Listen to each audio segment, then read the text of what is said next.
Assalamualaikum warahmatullahi wabarakatuh.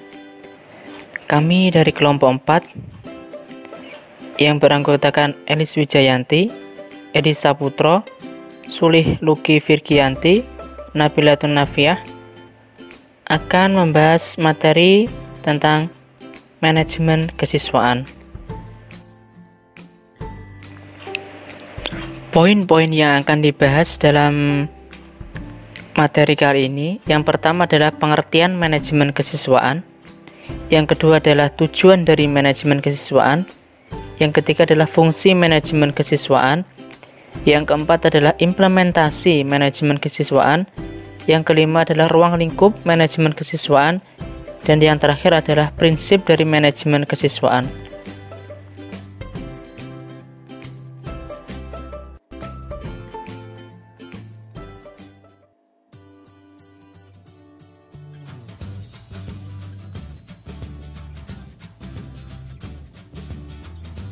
Pengertian manajemen kesiswaan menurut bahasa. Secara bahasa, manajemen berasal dari kata to manage yang berarti mengelola, mengurus, menata, mengatur, dan mengendalikan. Dengan demikian, manajemen dapat diterjemahkan menjadi mengelola, penataan, pengurusan, pengaturan, dan pengendalian. Sedangkan dalam Kamus Besar Bahasa Indonesia, manajemen diartikan sebagai penggunaan sumber daya secara efektif untuk mencapai sasaran. Manajemen dapat didefinisikan pula sebagai kemampuan atau keterampilan untuk memperoleh suatu hasil dalam rangka pencapaian tujuan melalui kegiatan yang dilakukan.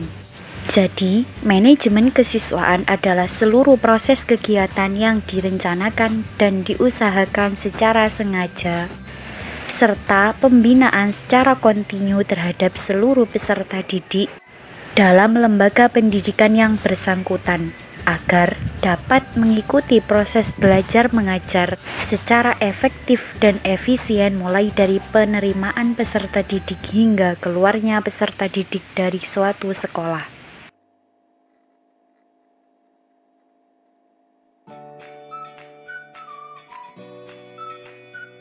Tujuan manajemen kesiswaan.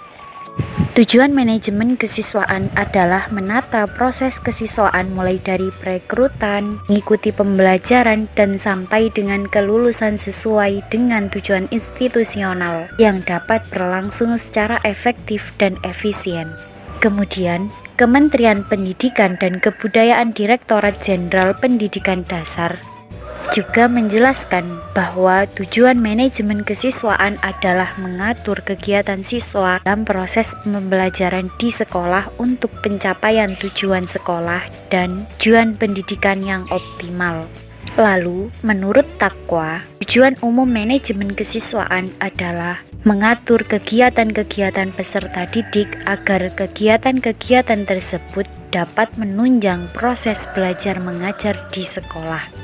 Dan proses belajar mengajar di sekolah dapat berjalan lancar, tertib, dan teratur, sehingga dapat memberikan kontribusi bagi pencapaian tujuan sekolah dan tujuan pendidikan secara keseluruhan.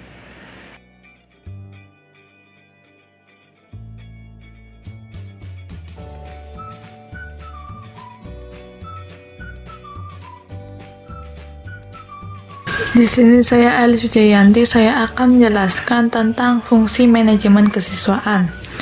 Manajemen kesiswaan mempunyai 4 fungsi, yaitu yang pertama fungsi yang berkaitan dengan pengembangan individualitas seperti kemampuan umum atau kecerdasan, kemampuan khusus atau bakat, dan kemampuan lainnya. Yang kedua, fungsi yang berkaitan dengan pengembangan sosial seperti sosialisasi dengan sebaya, keluarga, dan lingkungan sosial atau sekolah dan masyarakat. Yang ketiga yaitu fungsi yang berkaitan dengan penyaluran aspirasi seperti tersalur hobi, kesenangan, dan minatnya.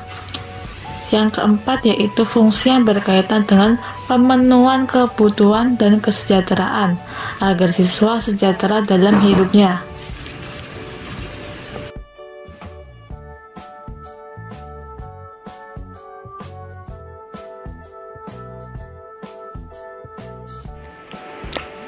Prinsip-prinsip dari manajemen kesiswaan yang pertama ialah manajemen kesiswaan dalam menyelenggarakan program haruslah mengacu pada peraturan yang ditetapkan.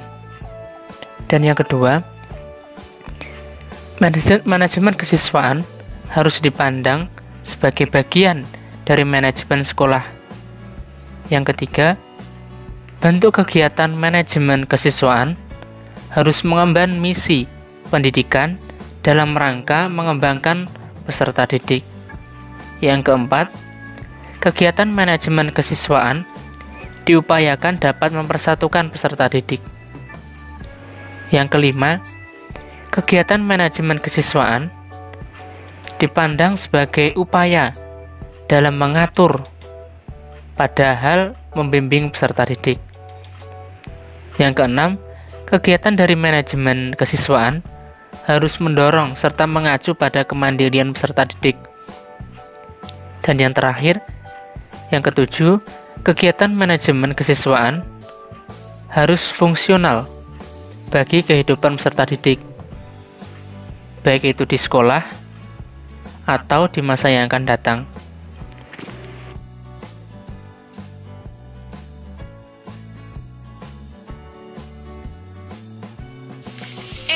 Ruang lingkup manajemen kesiswaan.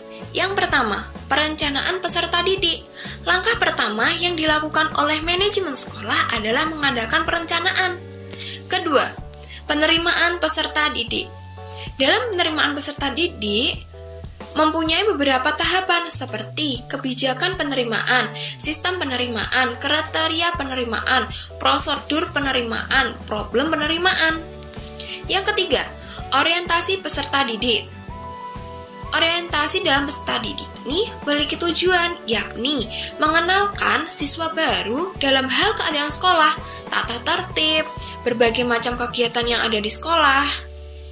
Orientasi ini dilakukan mulai dari hari pertama masuk sekolah, seperti alasan dan batasan orientasi dilakukan, tujuan dan fungsi orientasi, hari-hari pertama di sekolah, dan orientasi peserta didik. Keempat, mengatur kehadiran dan ketidakhadiran peserta didik. Kehadiran peserta didik di sekolah merupakan suatu kondisi yang dapat meningkatkan terjadinya interaksi belajar mengajar. Kelima, pengelompokan peserta didik. Tujuan diadakan pengelompokan peserta didik adalah agar program kegiatan belajar dapat berlangsung secara baik. Maka sekolah melaksanakan pengelompokan seperti pengelompokan dalam kelas, pengelompokan bidang studi, pengelompokan berdasarkan spesialisasi, pengelompokan sistem kredit, pengelompokan berdasarkan kemampuan, dan pengelompokan berdasarkan minat. Keenam, yakni mengatur evaluasi hasil belajar peserta didik. Evaluasi hasil belajar peserta didik memiliki tujuan untuk mengetahui sejauh mana peserta didik telah dapat ditampilkan performa yang telah diharapkan. Yang ketujuh, yakni mengatur kenaikan tingkat peserta didik. Kenaikan kelas merupakan bentuk penghargaan kepada siswa yang telah memenuhi kriteria prestasi akademik dan waktu yang telah ditentukan. Adapun persyaratan yang harus dipertimbangkan seperti prestasi yang bersangkutan, waktu kenaikan kelas, persyaratan administratif sekolah, dan sebagainya. Kedelapan, yakni mengatur peserta didik yang mutasi dan drop out. Dalam melakukan mutasi harus memiliki syarat sesuai dengan ketentuan yang berlaku di sekolah. Izin mutasi diberikan pada siswa jika disertai alasan yang dapat diterima dan berkaitan dengan pengembangan pengetahuan siswa tersebut. Yang terakhir, yakni kode etik, pengadilan, hukuman, dan disiplin peserta didik. Kode etik peserta didik berisi mengenai sesuatu yang menyatakan baik buruk boleh tidak boleh, terpuji tidak terpuji, dengan maksud agar ditaati oleh peserta didik. Yang terakhir adalah poin F, yakni implementasi manajemen kesiswaan. Manajemen kesiswaan memiliki tujuan, yakni mengatur berbagai kegiatan dalam bidang kesiswaan, sehingga proses belajar mengajar di sekolah dapat terrealisasi dengan baik, lancar, tertib, dan beraturan, sehingga dapat mencapai tujuan pendidikan di sekolah. Dalam mewujudkan hal tersebut, manajemen kesiswaan memiliki 3 tugas utama. Yang pertama, penerimaan siswa baru. Penerimaan siswa baru merupakan suatu bentuk kegiatan yang pertama dilakukan dalam mengadakan seleksi calon siswa atau peserta didik baru.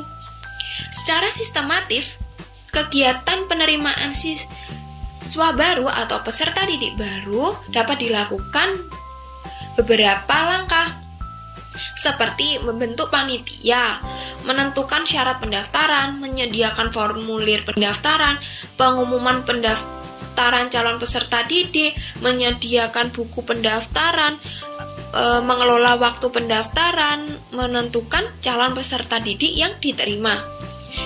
Yang kedua, yakni pengelolaan proses pembelajaran.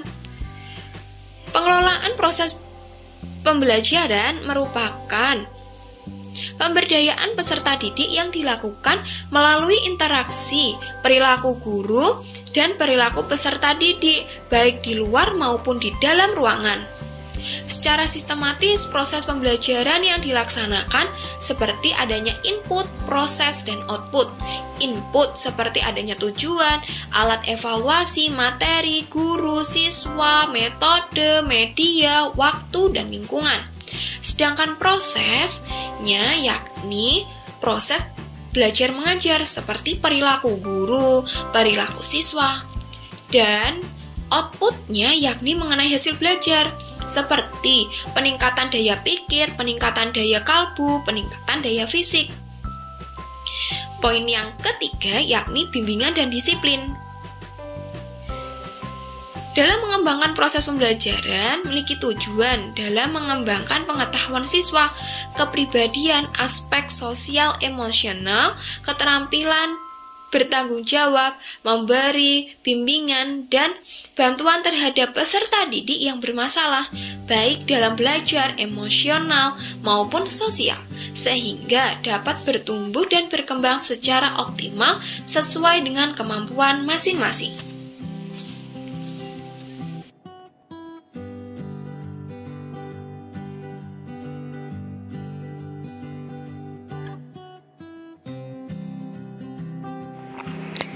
Cukup sekian video presentasi dari kelompok kami. Kurang lebihnya mohon maaf. Wassalamualaikum warahmatullahi wabarakatuh.